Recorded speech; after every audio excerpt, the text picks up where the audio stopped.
Hello and welcome to the Colts Cover-2 podcast. I am Joel A. Erickson. I am joined as always by Nate Atkins. I know we promised to go through other free agents, and we may still get to that if we have time this week. But realistically, there's still such a debate around the quarterback position that Nate and I are gonna start off with Anthony Richardson, the need to bring in competition. I wrote the day after the season that they needed to bring in real competition for Richardson. So I'm kind of been in that camp for a while. Nate, I know you have some questions about the overall direction in general. I'll let you kind of guide where we go with this, though, because you've written more about it than I have. I've been more in the what are the Colts going to do with their own guys who aren't quarterback space. Yeah, so kind of to set the groundwork for this, if we go back to January, right after the season, Chris Ballard comes out and when he's talking about the quarterback position, says that they're going to bring in somebody, and it was mostly framed around the point he brought up was that Anthony Richardson misses games. He doesn't play 17 games, and they need to have more there. And at that point, that's kind of we were expecting them to bring in a quarterback, probably an upgrade on Joe Flacco, maybe a more mobile guy, something that they can count on if Richardson keeps going in and out for injury. But the tone of that changed at the combine when Chris Ballard came out, and that's when he said they're looking to have an open competition. And we followed up on that to make sure he was saying what it sounded like, and he said yes, like they're going to bring in a quarterback that he said it needs to be someone who's good enough to be able to win the job on his own, and then the best man of the quarterback room is going to be the guy who starts. And so it's a different type of thing, I think, than insurance to injury versus a possible pivot or an option in a true competition to see if they're going to start Anthony Richardson week one. And I just think ultimately the reason I very much like the depth idea more than the competition idea. Because I think there was a way to still accomplish a lot of what they're going for, which is they really want to push Anthony, not just when he's in the building, but this whole offseason, kind of frame this around, this is a make or break year for you. And it is. And so I thought that by bringing in a pretty good backup that they're like, hey, you missed some games. We think we can win with this guy. It's an upgrade on Joe Flacco. They've already benched him for Joe Flacco. I think that was already kind of presently there, or it should have been. And if it's not, I don't know that, it just should already be there kind of presently in his mind, this risk of if I don't play well, they'll just go to this guy because that's already happened. But I think they're getting into a dangerous territory when they are getting to this point of basically just loudly saying, we are going to have an open competition. We want to bring in someone really good. Best man's going to win. Because ultimately, I think they have to have Anthony Richardson start week one. I just think that has to be what ultimately happens here, unless he's hurt, of course. But if he's healthy, I think for the sake of Chris Ballard and Shane Steichen and any upside or future for this franchise the outcome has to be Anthony Richardson starts week one. The issue I think they're going to get into, though, is, and that's what they want to have happen. They want him to just rise above, and he's got more talent than anybody, raw talent than anybody they could bring in. So if he gets closer to it and he delivers on everything and makes all these improvements, then he will win that. But I think what's going to be tough is if we get into training camp and we're tracking this battle between Anthony Richardson and, I don't know, Daniel Jones, Jameis Winston, whoever it ends up being, and if they start Anthony Richardson and he's not the guy who played the best in that span, that's a little problematic. If they're promising it to the team that they're going to start the guy who is better in camp, and they know that, and they watch him every day, and they don't do that, that undermines a lot of who they are and what the foundation is here. And it's going to muddy the waters. I just think it could get really confusing on everybody, Anthony and the team, understanding where Anthony fits into this. Is he our quarterback? Is he not? Is he a quarterback of the future? Is he on his way out? I just thought this was another wrinkle in the mixed messaging that's kind of defined this relationship of the past year. And to me, it's at the very least, it's not great vibes to have going into a season that I needed to be about these three pillars getting on the same page and bringing out the best in each other. It seems almost like they're looking for ways out a little bit early, and that's just not where this franchise needed to get going into year 3 with Anthony Richardson.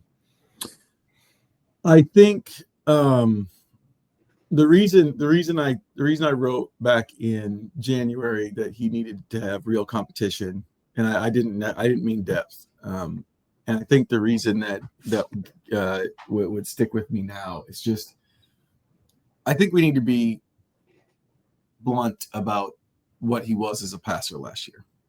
He wasn't good. He was very bad.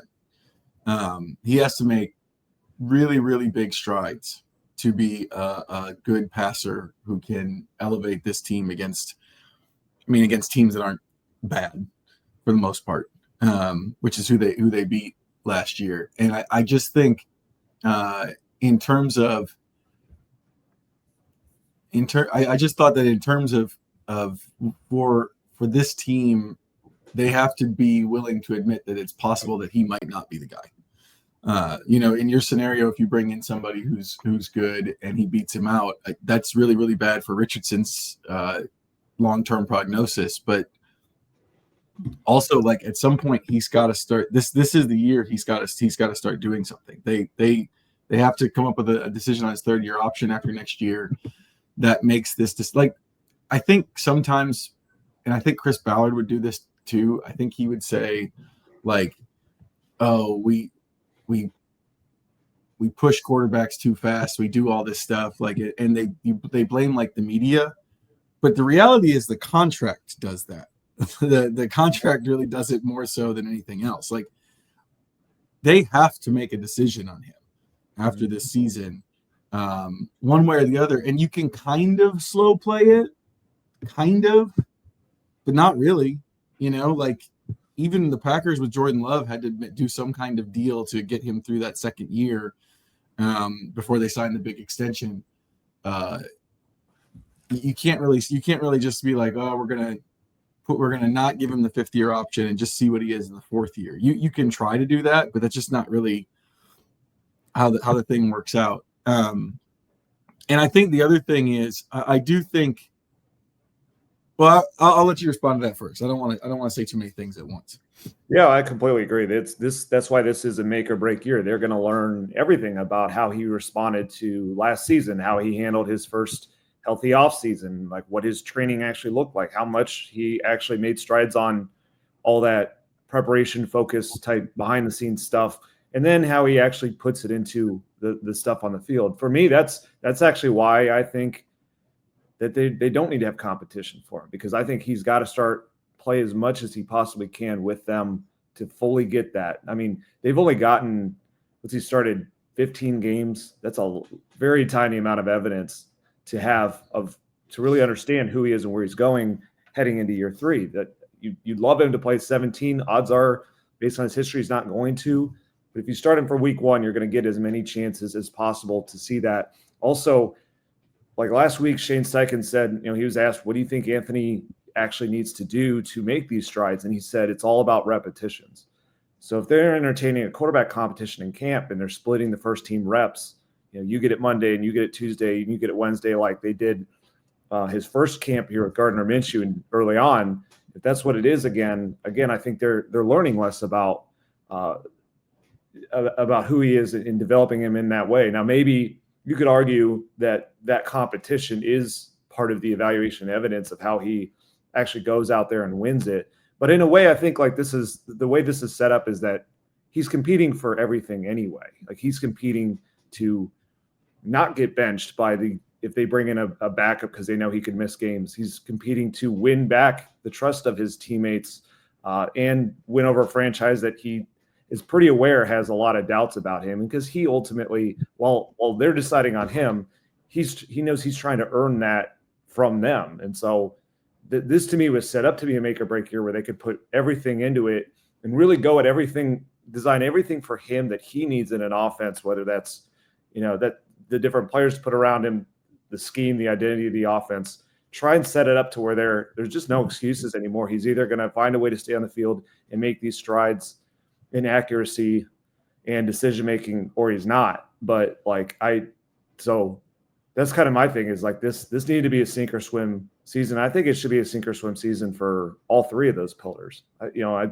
Because if Anthony doesn't work, then the pick was wrong. The process evaluation or Shane Steichen saying this is the quarterback I want, I can make him into a passer, that was wrong. Like, or they're going to all be right. That's why I just think like all three of them should be tied. And that was the one way that I thought bringing them back, while that was unpopular last season. And I kind of saw both sides of it, but I understood the idea of seeing the bet through. I think that's why I just think they have to be tied together in that way, or otherwise they're not fully learning like who they are and where they can go. Yeah, one of the hard things is we haven't heard from Jim Irsay in a while. We haven't heard from Jim Irsay since last training camp. Is that right? Yep. So we don't know where he is on Richardson. We don't know for sure that his statement, that his decision to bring back Ballard and Steichen had to do with, was tied to Richardson, or if it was tied to something else. I know I've been told that people don't like this, and I'm not trying to defend it. I'm trying to explain like something here. I really hate getting in this position, because our job is to sort of try to explain to readers like what the team is thinking.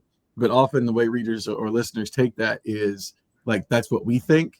That's not what we're trying. That's not what I'm trying to do here. I'm trying to actually give something that I've heard about what the way the person who's in charge and the only person who matters thinks.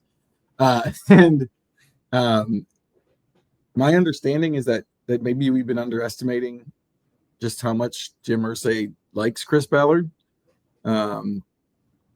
Whether or not that's tied to Richardson, I don't know. I would agree that in general, there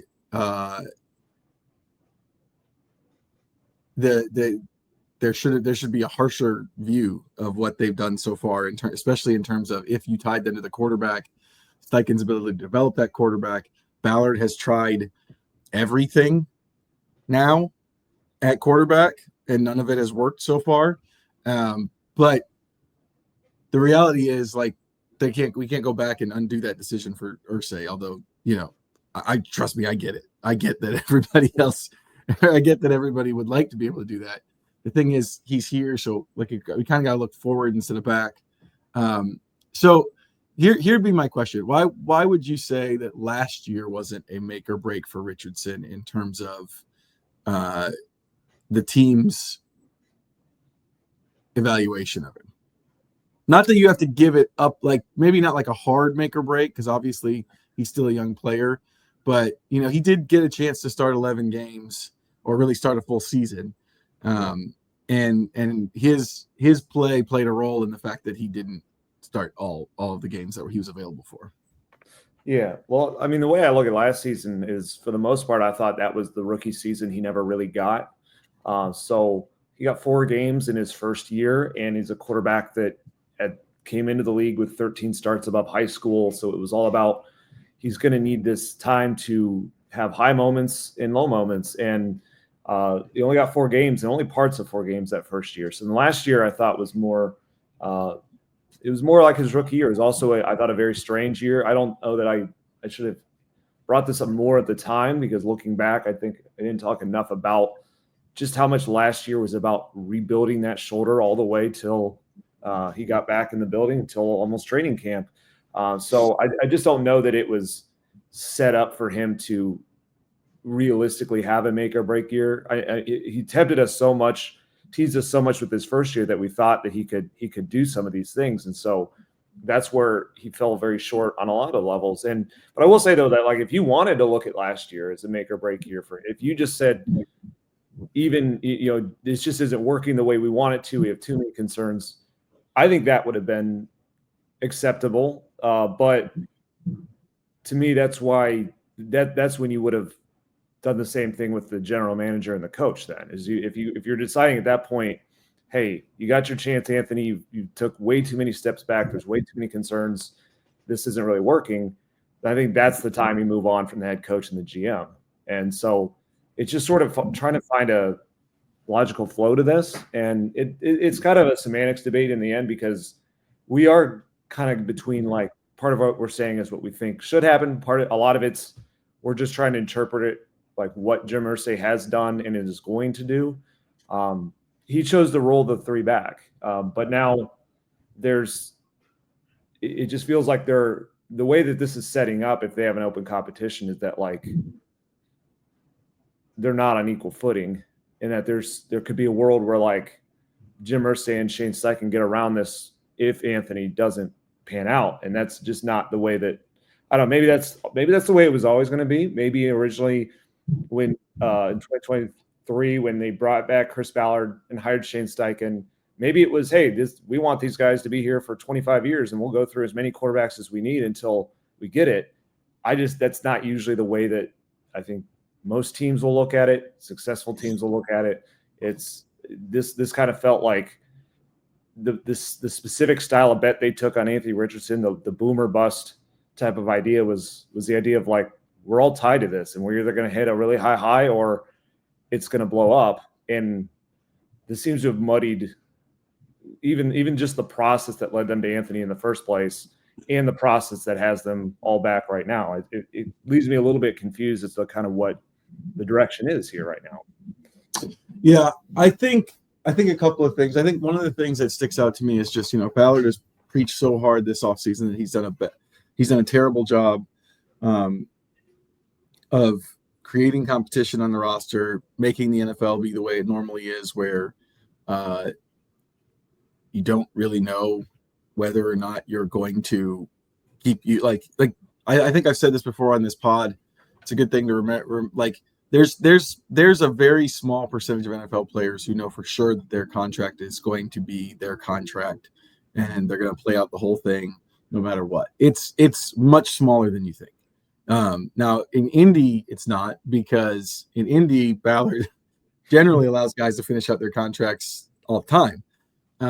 But around the rest of the NFL, guys, like you see it this week. This week, there's been untold numbers of cuts, people whose contracts are being that you're what we said we wanted to pay you, we're not going to do it. You're not quite that player anymore. That's the way it usually is supposed to work. And Ballard has said they need to create more of that. I do think it would be inconsistent to tell the team, and just from a philosophical standpoint, not even from like some partially from a messaging standpoint, but partially from a philosophical standpoint, to say, I need to bring in competition that can. I need to be better at every other position, but not quarterback. Quarterback, it doesn't matter what he does. We're just going to let him go. I do think that would be inconsistent philosophically and messaging wise. And then I think the other piece of this is I don't think that I wouldn't. I don't have a defense of Chris Ballard's time as GM. I don't have one. There's none. Steichen's centers on the fact that it's been 2 years and he's 500, and that's not great, but it's not awful. It's not a strong one,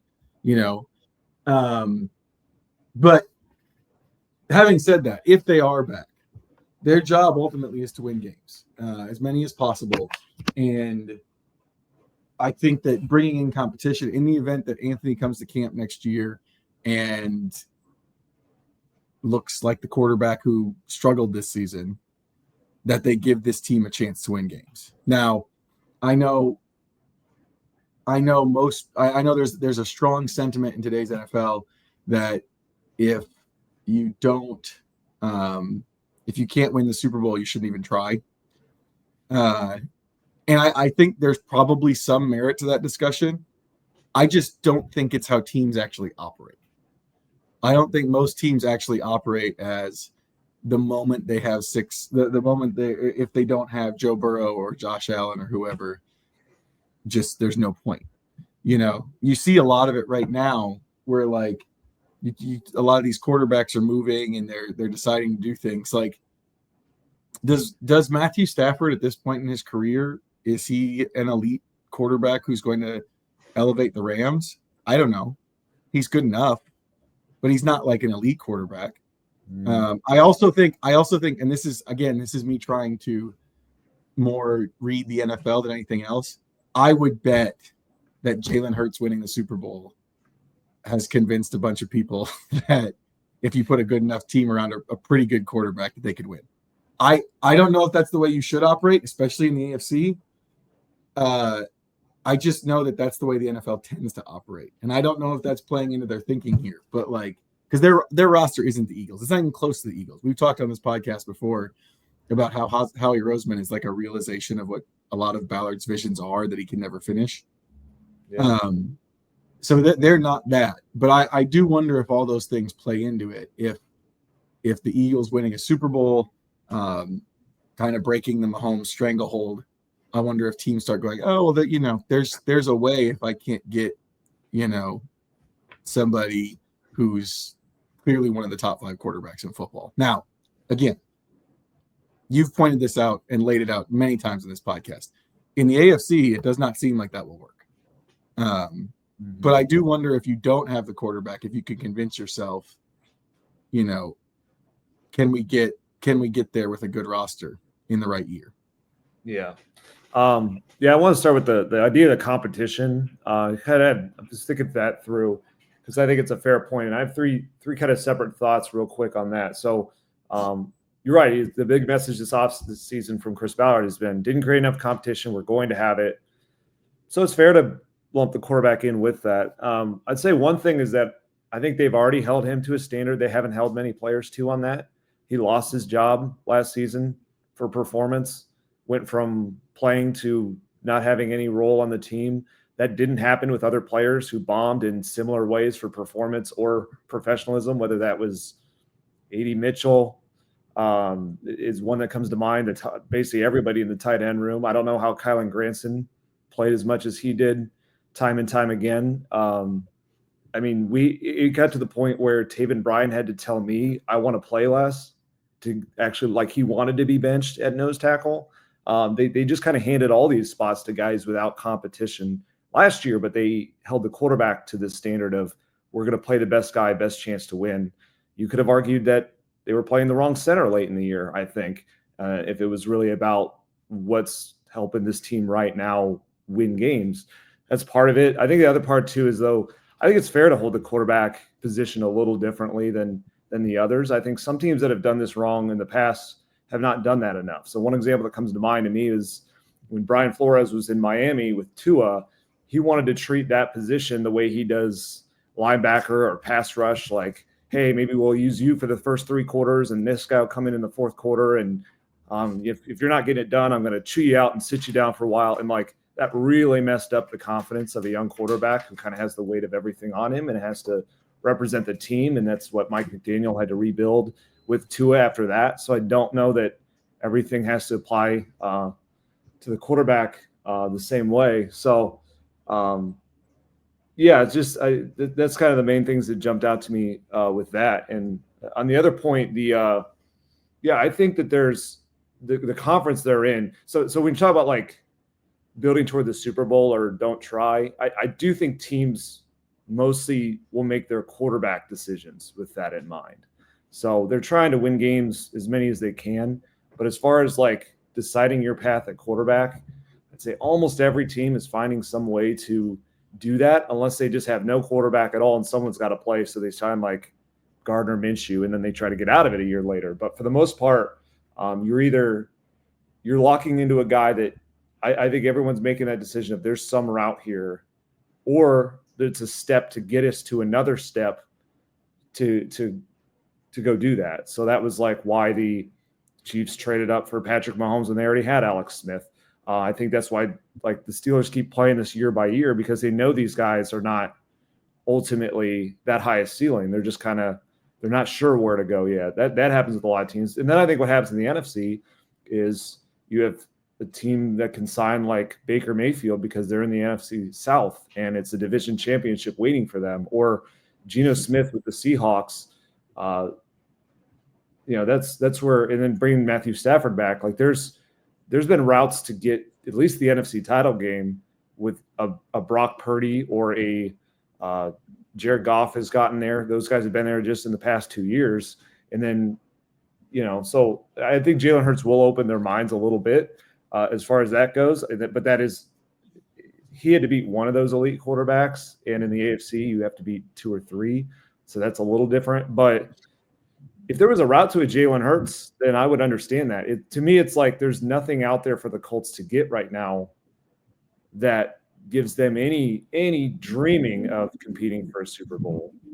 Or I think even the step toward getting there, because if the idea is kind of to raise the floor, hey, this guy can at least get us to 9-8, then you're as far as ever from finding that next draft pick to get him. I actually like the setup to just roll with Anthony Richardson because it's either going to work and you're going to be feeling late in the year like, hey, we've got this high upside guy. He's gotten right in all these areas. Or it's not going to work and maybe it blows up, you win 4 or 5 games, and you're closer to that draft pick next year to go and get it. I like to use the idea that Tom Moore used to have for the quarterback room with Peyton Manning. When someone asked, why don't you guys have a better backup? When they had like Jim Sorgi and Curtis Painter and guys like that. And he said, Peyton were to go down, we're screwed, and we don't practice screwed. It's very different here. He didn't say screwed. He didn't say screwed. I'm going to have to edit.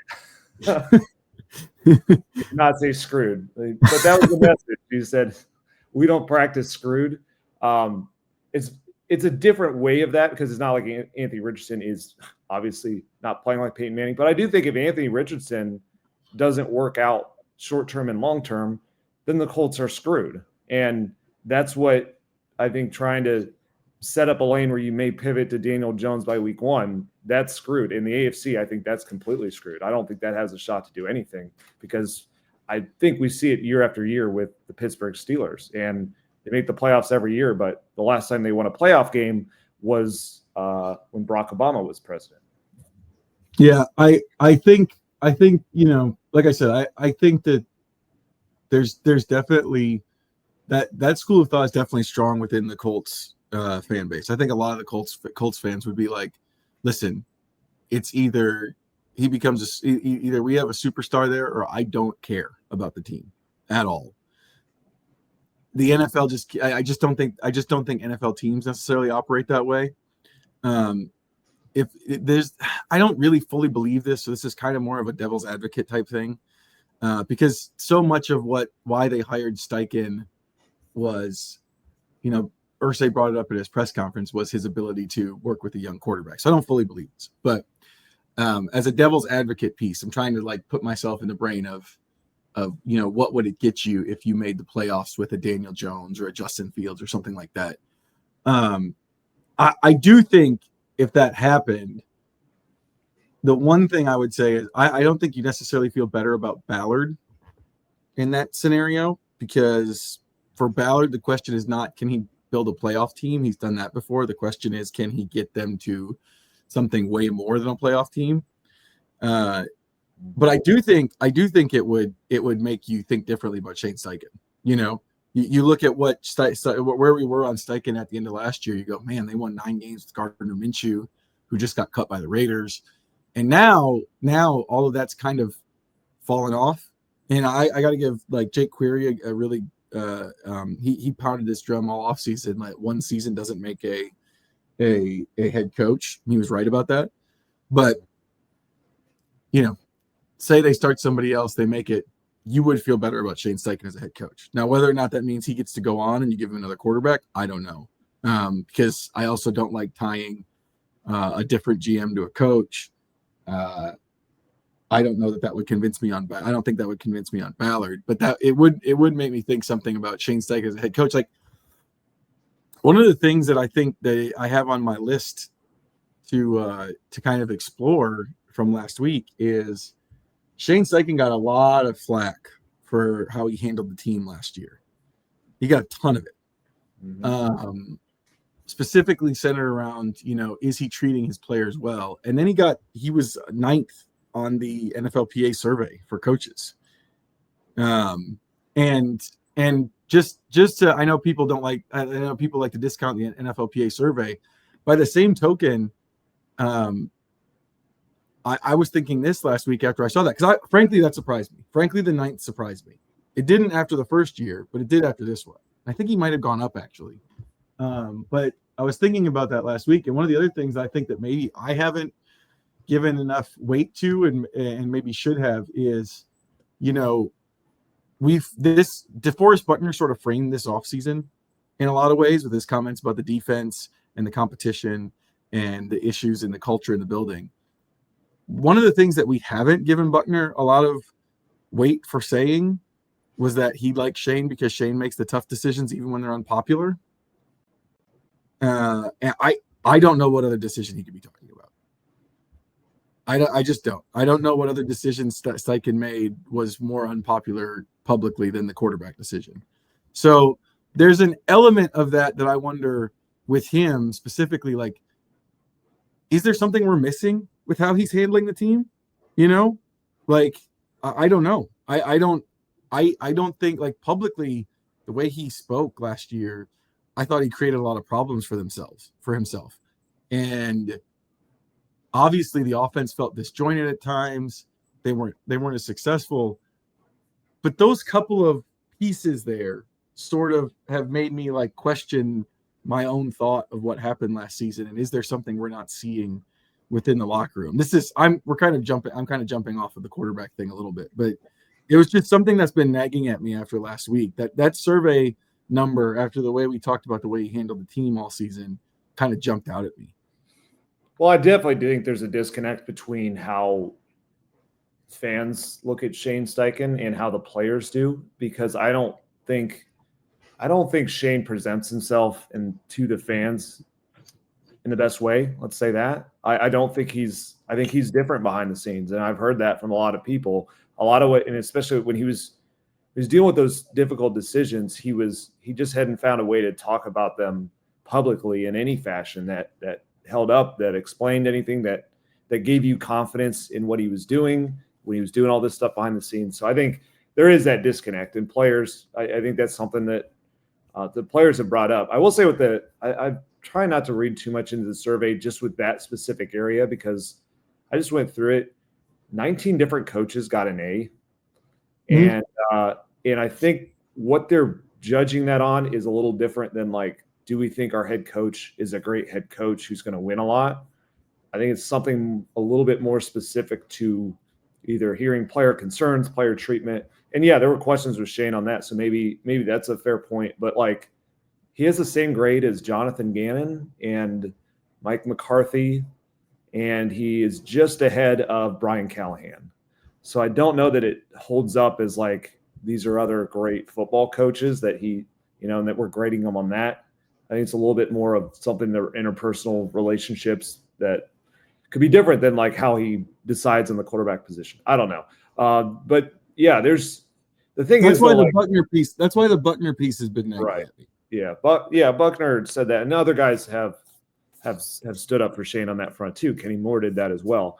I will say that, like, if the scenario you brought up, like, if he were to start with Daniel Jones, get back to having success at the quarterback position, gets them to 9 wins, I do think that would in general repair a little bit of his image, like, on the outside. But my question with all this is still, where do we go from here? Because if the idea then is, hey, we're going to keep Shane, he showed a lot more of what he showed his first year when we had to pivot to Daniel Jones. At some point, though, they're going to have to draft another quarterback. And if the problem with him was we went to that because the one he drafted failed, I don't know how that would reinstill the idea that he would be able to do it with someone else. I think it would reinstill, hey, if you bring in a veteran who kind of thinks and operates on a higher level because he has experience in the league, he can work with that. He can work with veteran quarterbacks. I think he's already proven that, but this would be another year of it. I don't think that would get you back to believing this guy's going to finally end the quarterback carousel for us by drafting and developing a young quarterback. In fact, I think it would do more the opposite, which is he doesn't anymore believe in this guy, and he didn't make it work. We would get finality that it didn't work rather than what I think the hope has to be, which is you end next season at least still believing that it can work, or it's getting there. The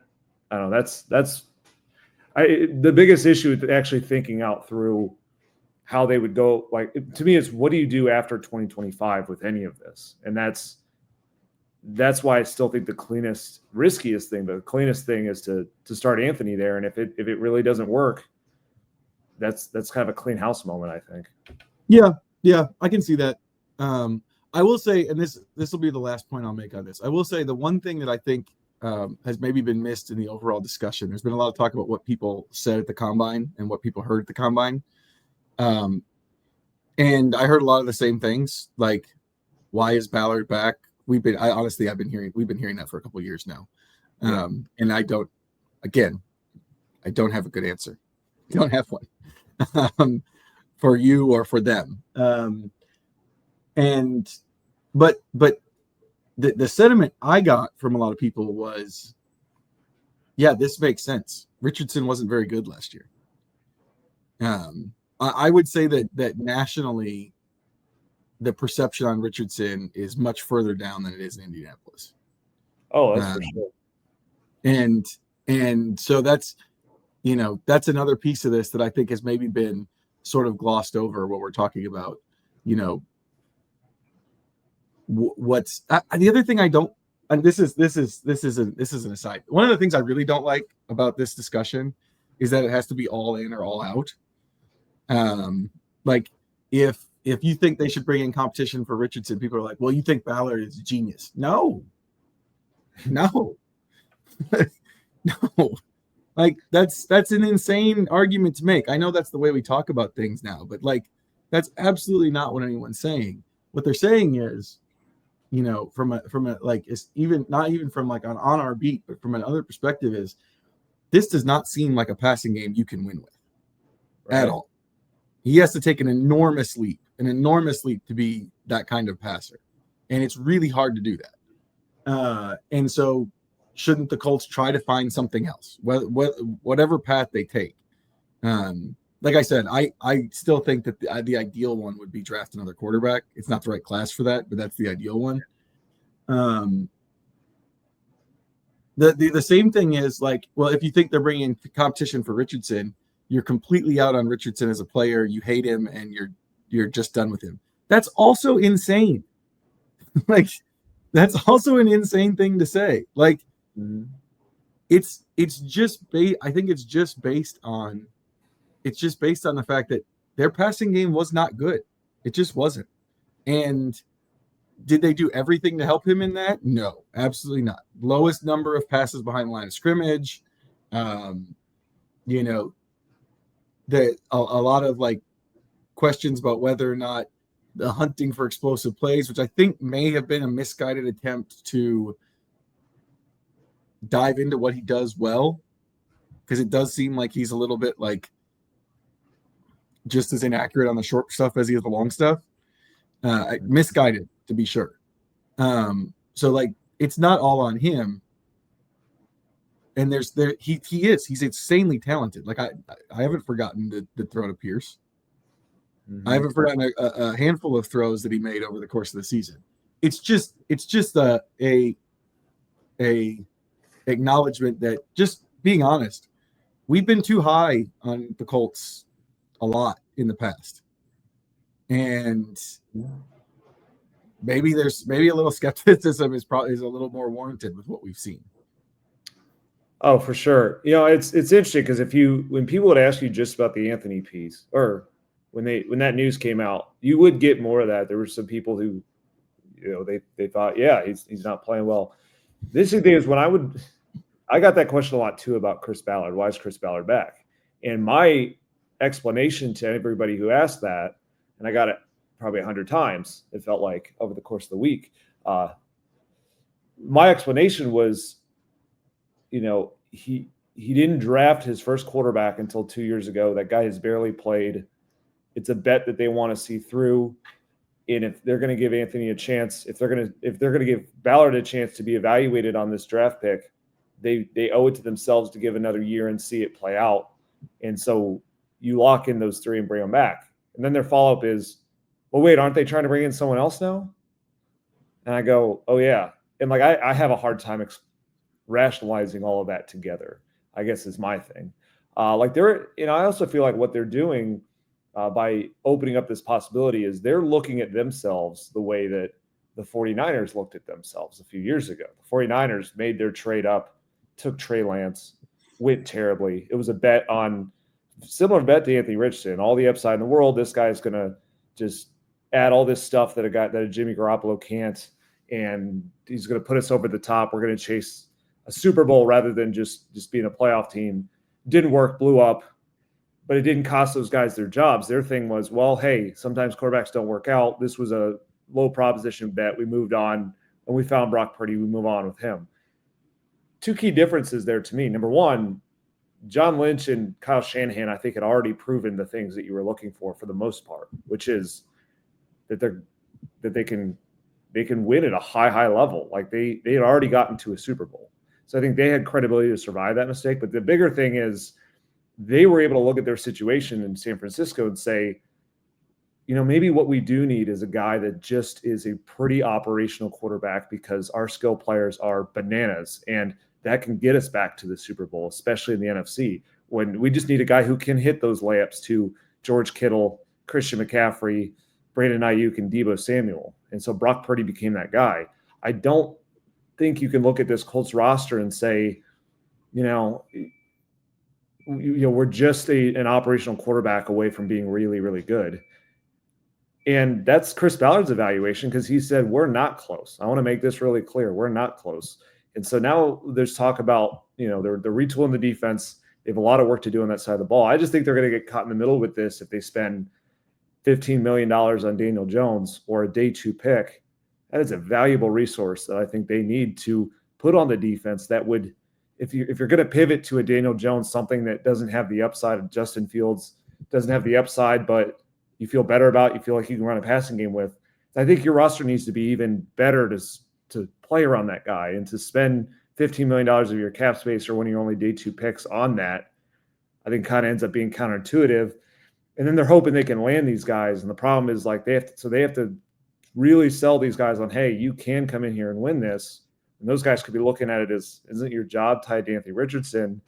It's a tough thing to pull off for a team that, frankly, has not had a good track record in recent years, making these promises to quarterbacks out there on the open market. And so that was one thing that I had heard, was that I didn't get good vibes from talking to people about what these other quarterbacks are going to see in the Colts. You talk about relative to a guy like Justin Fields, and maybe he's starting to edge himself out of this conversation. But for him, like, he could look at either staying in Pittsburgh or going to the Jets, and those teams signing him is giving him the job.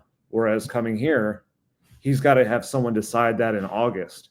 And I just think there's a chance that they get caught in the middle where they have 2 quarterbacks and they're splitting reps and they're trying a competition, and neither one ends up good. Because I think they take away some of the repetition and the confidence of Anthony Richardson to set that up. And then they don't get a good enough quarterback. And that's the other risk too, is if they don't get one of the guys they want and they end up with Zach Wilson, and they're telling us they think he might be better than the number 4 pick in the draft, like, that's not a great vote of confidence. I just see a lot of ways that this could get really weird. I mean, I think the underlying thing behind the debate is that the Colts are in a bad position. They're in a bad position at quarterback, which is not news to anybody who's listening to this podcast, not news to us. What would you say to the thought that if Richardson can't handle the competition from somebody else, that maybe he can't handle being the starting quarterback? Yeah, I think that's a fair point. But like I said, I think more the issue is, like, here's what's going to happen, I think, is they're going to start in week 1 because they need to. And so I'm just playing out these scenarios. So they bring in Jameis Winston, they set this competition. They say all those same things. If he can't handle this, he shouldn't be in the NFL, and that's fair. And then they start in week 1, and they say, he passed every test. He rose to the challenge. He did what we needed to do. Yeah. What they did last year. Yeah, you said that last year. And so then they get into week 1, week 2. What if he has, I don't know, okay games, better than last year, not great? Every game we're asking Shane Steichen, is Anthony Richardson your starting quarterback? And I think every game he's asking him that. Like, I think it's a tricky balance between, you need Anthony to rise to this challenge, and if he can't handle competition, he shouldn't be in the NFL. That's totally fair. I do also think it's hard with a young quarterback to have any of them in this spot of, like, is this my final throw? Is this the time that they bench me? Like, that presently in there. Because, like, the idea that I think what they want to have happen is He wins the competition. They pour all this confidence on him and say, look at all these strides and all these strides. But we can't erase what just happened last season. And also, frankly, they said that when he came back from the benching is that, I mean, Chris Ballard just said he played 6 really good games at the end of the year. Shane said, I've seen him grow in all these areas. But here they are again of, well, we might start somebody else. I just think that's the part of it that they're trying to like stuff the genie back into the bottle.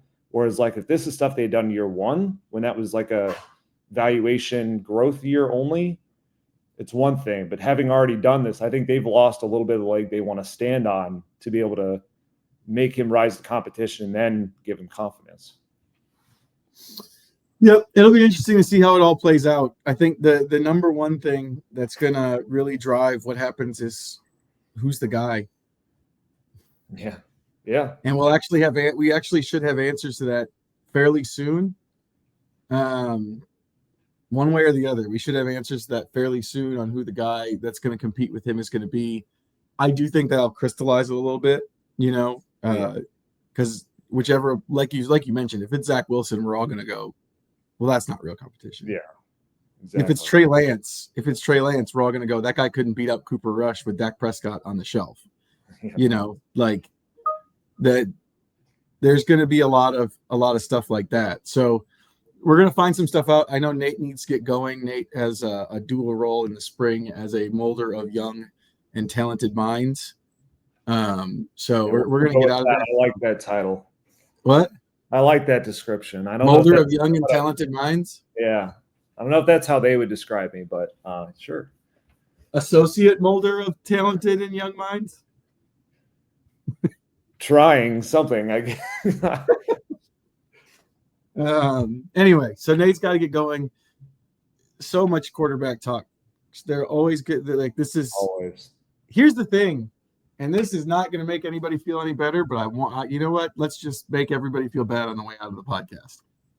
Colts fans feel like they've been in this forever. They haven't.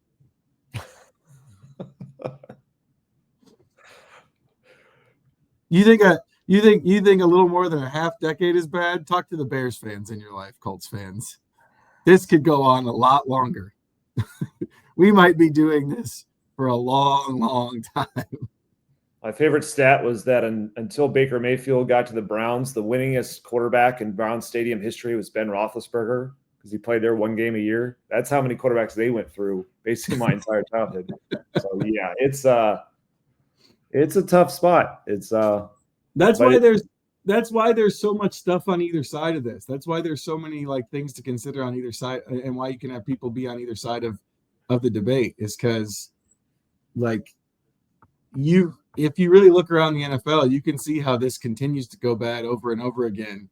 Like we haven't even gotten to the point where you have the GM and head coach instability where they're just cycling through them like every couple of years.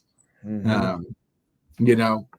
Tennessee Titans have just entered themselves into that little spiraling thing. So look at the Raiders.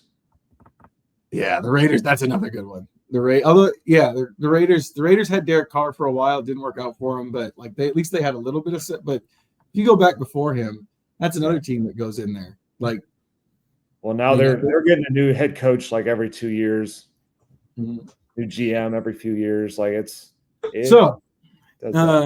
we'll leave everyone on that depressing note.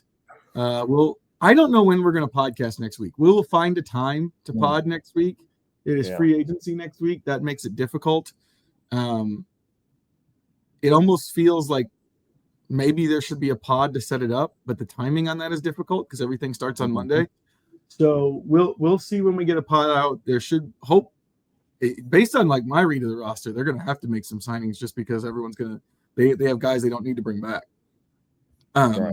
Whether or not that happens remains to be seen, but there's a lot of news coming up. We're finally through the philosophical part of the offseason and down to the, hey, things are happening part of the offseason.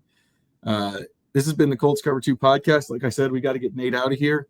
We'll be back with actual news, real honest to God news next week.